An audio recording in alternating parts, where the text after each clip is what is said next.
नमस्कार दोस्तों, शानू फंटून्स में आपका स्वागत है। 5 दिसंबर 1971 यह तारीख इतिहास के पन्नों में दर्ज हो गई। लाहौर के ऊपर आसमान जंग की गूंज से गूंज रहा था। हर तरफ गोलियों और बमों की आवाजें गूंज रही थीं। धीरेंद्र जाफा, एक जवान भारतीय पायलट, इस अफरा तफरी में उड़ान भर रहे थे। उनके चेहरे पर दृढ़ता और साहस की झलक थी। वो एक योद्धा थे, अपने देश के आसमान की रक्षा करते हुए। उनके दिल में देशभक्ति की आग जल रही थी, लेकिन लगता था कि किस्मत को कुछ और ही मंजूर था। उनके मन में अनगिनत सवाल उठ रहे थे। उनका जहाज, एक सुखोई 7, दुश्मन के वार से घायल हो गया। जहाज बेकाबू होने लगा। आग की लपटें चारों ओर फैल गईं। डर ने उन्हें जकड़ना चाहा, लेकिन उन्होंने हार नहीं मानी। उनके मन में एक ही विचार था, अपने मिशन को पूरा करना। धड़कते दिल से उन्होंने जहाज पर काबू पाने की कोशिश की, लेकिन सब बेकार। उनके हाथ पसीने से भीग गए थे। उनके पास बस एक ही रास्ता बचा था, बाहर निकलना। उन्होंने अपने जीवन को बचाने के लिए साहसिक कदम उठाया। उन्होंने लीवर खींचा और उस धक्के से वो उस बर्बाद होते जहाज से बाहर आ गिरे। हवा में तैरते हुए उन्होंने अपने जीवन के लिए प्रार्थना की। जमीन उनकी तरफ तेजी से बढ़ रही थी। पैराशूट उनकी जान बचाने के लिए एक आखिरी उम्मीद। हवा में झूलते हुए उन्होंने अपने परिवार और दोस्तों को याद किया। जोर से जमीन से टकराते ही उनकी सांसें थम सी गईं। दर्द की एक लहर उनके शरीर में दौड़ गई। वो जिंदा थे, लेकिन दुश्मन के इलाके में फंसे हुए थे। उनके सामने अब एक नई चुनौती थी, जीवित रहने की। जीने की जंग अब शुरू हुई थी। हर कदम पर खतरा था, लेकिन धीरेंद्र ने हार मानने से इनकार कर दिया। उनके मन में एक ही विचार था, किसी भी तरह से अपने देश वापस लौटना। उन्होंने ऊपर देखा।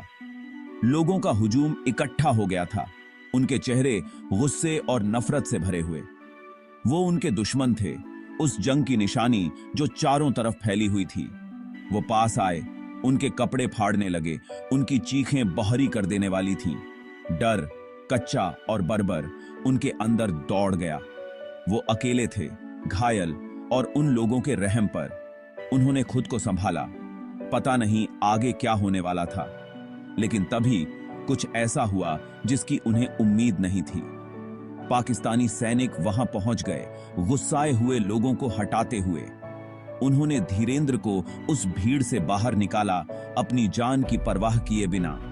वो उनका कैदी था, लेकिन उस पल वो उनके रक्षक भी थे। उन्हें एक सैनिक अस्पताल ले जाया गया। उनका शरीर दर्द से कराह रहा था। उनका दिमाग बहुत तेजी से चल रहा था। वो युद्धबंदी थे, उनका भविष्य अनिश्चित। अस्पताल ठंडा और बेरुखी से भरा था। उनके जख्मों का इलाज किया गया। उनकी टूटी हुई रीढ़ की हड्डी को ठीक किया गया।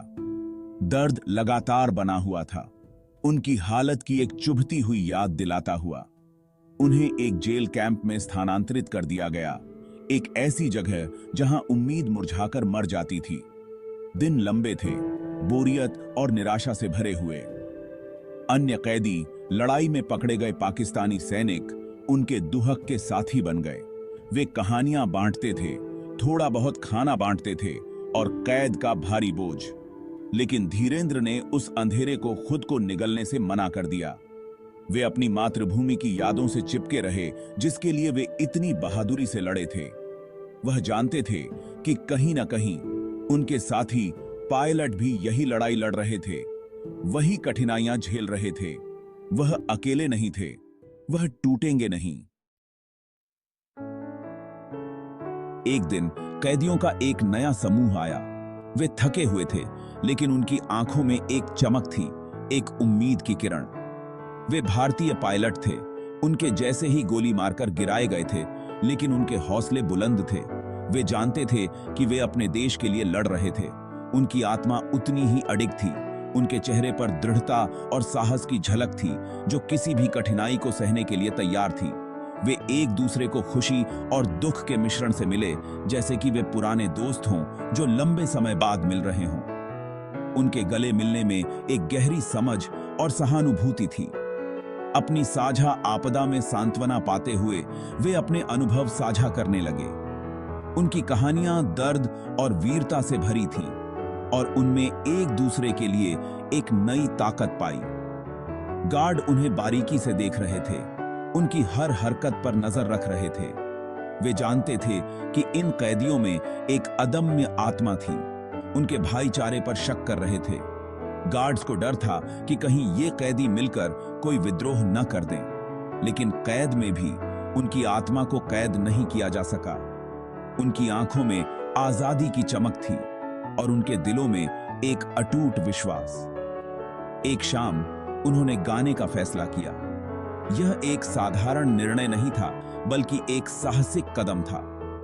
वे जेल के आंगन के एक कोने में इकट्ठा हुए, जहां गार्ड्स की नजरें उन पर कम थीं। यह उनका छोटा सा स्वतंत्रता का कोना था। उनकी आवाजें धीमी लेकिन दृढ़ थीं।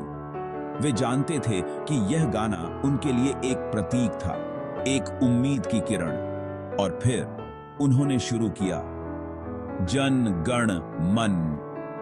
यह गाना उनके दिलों में गूंज रहा था और उनके होंठों से निकलकर पूरे परिसर में फैल गया। भारतीय राष्ट्रगान के शब्द पूरे परिसर में गूंज उठे, जैसे कि वे दीवारों को तोड़कर बाहर निकलना चाहते हों। यह उनकी अटूट देशभक्ति का एक शक्तिशाली प्रमाण था, जो उनकी अटूट देशभक्ति का एक शक्तिशाली प्रमाण था। यह गाना उनके लिए एक प्रतिरोध का प्रतीक था, एक संदेश कि वे हार मानने वाले नहीं थे। गार्ड दौड़े हुए आए और चिल्लाते हुए बोले कि रुक जाओ, लेकिन गायन जारी रहा, अब और तेज, जैसे कि वे अपनी आवाज से अपनी आजादी की घोषणा कर रहे हों। अब और तेज, आजादी की एक कच्ची, हताश लालसा से भरा हुआ। यह गाना उनके दिलों की गहराई से निकल रहा था और हर शब्द में उनकी आजादी की चाहत झलक रही थी। यह अवज्ञा का क्षण था, एक ऐसा क्षण जब उन्होंने अपने डर को पीछे छोड़ दिया और अपने साहस को आगे रखा। अंधेरे में आशा की किरण। यह गाना उनके लिए एक रोशनी था, जो उन्हें अंधेरे से बाहर निकालने का रास्ता दिखा रहा था। यह विचार धीरे धीरे जड़ पकड़ गया, जैसे बंजर भूमि में एक बीज बच निकलना। यह विचार एक छोटे से बीज की तरह था, जो धीरे धीरे उनके मन में जड़ें जमा रहा था। हर दिन, हर घंटे यह विचार और मजबूत होता गया। यह केवल एक विचार नहीं था, बल्कि एक उम्मीद थी, एक सपना था जो उन्हें जीवित रखे हुए था। यह असंभव लग रहा था, एक मूर्ख का सपना, लेकिन कभी-कभी सबसे बड़े सपने वही होते हैं जो सबसे असंभव लगते हैं। यह एक ऐसा सपना था जो उन्हें हर दिन प्रेरित करता था, उन्हें आगे बढ़ने की ताकत देता था। लेकिन जैसे जैसे दिन हफ्तों में बदलते गए, आजादी की चाहत और मजबूत होती गई। हर गुजरते दिन के साथ उनकी आजादी की चाहत और भी प्रबल होती गई।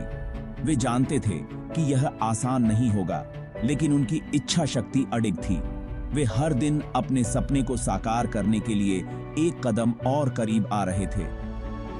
दिलीप पारुलकर, एक साथी पायलट जो अपनी बहादुरी के लिए जाने जाते थे, ने एक योजना बनाई।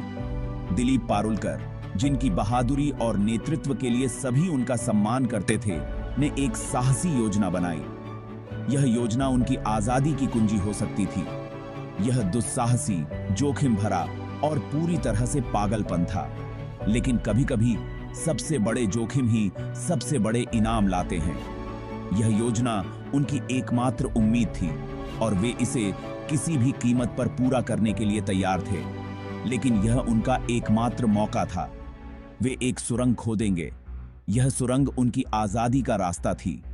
वे जानते थे कि यह आसान नहीं होगा, लेकिन वे तैयार थे। वे हर रात जब गार्ड सो जाते थे, अपने काम में जुट जाते थे। वे गुप्त रूप से काम करते थे। जो भी उपकरण मिल सकते थे, उनका उपयोग करके, चम्मच, कटोरे, यहां तक कि अपने नंगे हाथ। उनके पास कोई उन्नत उपकरण नहीं थे, लेकिन उनकी इच्छा शक्ति और दृढ़ संकल्प ने उन्हें आगे बढ़ाया।